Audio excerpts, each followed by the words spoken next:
Question number 36, 10th CBSE sample paper released by the CBSE students. Pay attention, pay attention. In a given circuit, A, B, C, D are four lamps. You have four lamps, students. A, B, C, D. These are four lamps connected with a battery. Here is a battery 60 volts. Okay? Analyze the circuit to answer the following question, student. What kind of combination are the lamps arranged? You can see, student, that these lamps, the voltage is constant. They are arranged in parallel, student. The lamps are arranged in parallel. First answer. And you are aware of it, student, at your home also. All the electrical appliances need and draw different amounts of current. And because they need different amounts of current, therefore they cannot be connected in series, because in series you will get the same current. All appliances are therefore connected in parallel, student. It is not possible, it is impracticable to connect the different appliances drawing different amounts of current in series. Therefore they are always connected in parallel. As you can see, this lamp A has 3 amperes, it needs 4 amperes, 5 amperes. So different amounts of currents are being drawn by different lamps. Therefore, students, the current gets divided in parallel and they are joined in parallel. Explain with reference to the above answer what are the advantages. This is question answer 1. Number 2, student, what are the advantages? One of the most important advantages, if one of the lamps is fused or dead, other lamps will keep glowing. They will keep glowing, student. They will keep glowing. The troubleshooting is easy. Troubleshooting and easy to replace. Easy to replace. And the second point is, when the bulbs, as you can see, these lamps are arranged in parallel. When the lamps are arranged in parallel, student, what happens? The total resistance decreases.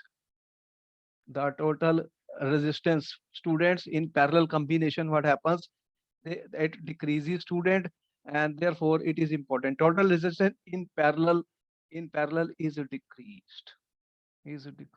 Therefore it is always better to connect them in parallel.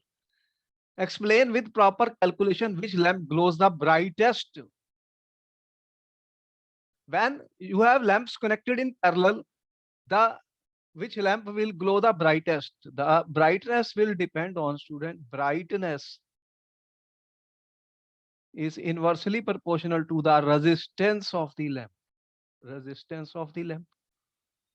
So we have to find the lamp which has the lowest resistance. The lamp which has the lowest resistance.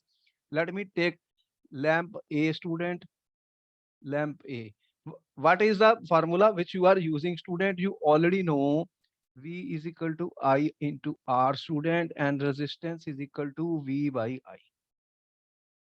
V is constant here. V is same for all because they are connected in parallel. V is constant. V is same. That is 60 volt. For lamp A, student, the resistance will be what? 60, and the current is 3 amperes. 20 ohms. And for lamp B, student, if I have lamp B, the resistance R2 will be 60 divided by 4. So 15 ohms. And for lamp C, student, R3 will be for what will be 60 by lamp C. Lamp C is 5 amperes. 5, that will be 12 ohms. And for lamp D, student, lamp D, the resistance will be 60 by 3, 20 ohms. So which has the lowest resistance, student? Lamp C. Therefore, lamp C has the lowest resistance, student. and therefore will glow the brightest, will be the brightest. Lamp C, this is the brightest student because it has a lowest resistance. As you can see, 12 ohms, lowest resistance, and this will be the brightest.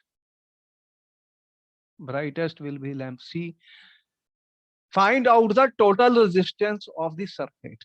They are connected in parallel. The total resistance will be what? 1 by R total is equal to 1 by R1 plus 1 by R2 plus 1 by R3 plus 1 by R4 students. So what you have? 1 by 20 plus 1 by 15 plus 1 by 12 plus 1 by 20. If I take the LCM 60 student, what will get? 3 plus 4 plus 5 plus 3. How much it comes, student? This value 1 by R total. 1 by R total will come how much? 4 plus 3, 7. 7 plus 5, 7 plus 5, 12 plus 15 by 60 means 1 by 4 student. So R total is coming. R total is coming, student, 4 ohms. So that will be mean this R total is equal to, student, R total is equal to 4 ohms. So the total resistance of the cells, find out the total resistance. That total resistance is equal to 4 ohms.